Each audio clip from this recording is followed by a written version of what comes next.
हमने किसी को वापस आने के लिए दरखास्त नहीं दी। यूसुफ रज़ा गिलानी वोट लेकर अपोजिशन लीडर बने, सेनेट में वही अपोजिशन लीडर रहेंगे। पीपी रहनुमा राजा परवेज अशरफ ने दो टोक बता दिया। मीडिया से गुफ्तगू में कहा कि हम गैर जमहूरी इक़दाम के खिलाफ हैं। पीडीएम को दीगर मामलात के साथ मिक्स ना किया जाए। माजरत हमें नहीं दूसरों को करनी चाहिए। पीडीएम के कुछ लोग मुश्तरका इस्तीफ़ा देने के लिए बाज़िद थे, आज वही लोग बजट पर हिकमत अमली बनाने की दावत दे रहे हैं। पीपल्स पार्टी की दरख्वास्त है। राजा परवेज अशरफ की जानिब से कहा गया कि हमने किसी को वापस आने के लिए दरख्वास्त नहीं दी। यूसुफ रज़ा गिलानी वोट लेकर अपोजिशन लीडर बने और वही अपोजिशन लीडर सेनेट में रहेंगे।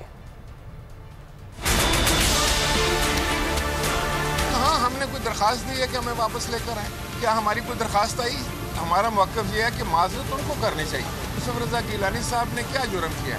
एक प्रोसेस में गए हैं, उनको वोट मिले हैं और वो इलेक्ट हुए हैं और ये आईनी और कानूनी रास्ता है।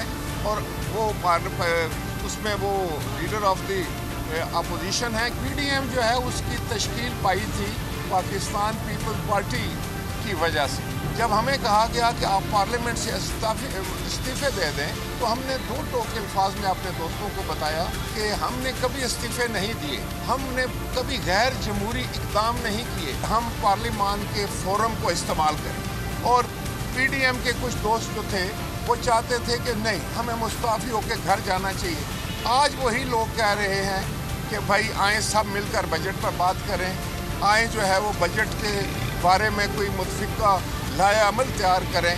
पाकिस्तान पीपल्स पार्टी का बयानिया जीत रहा है।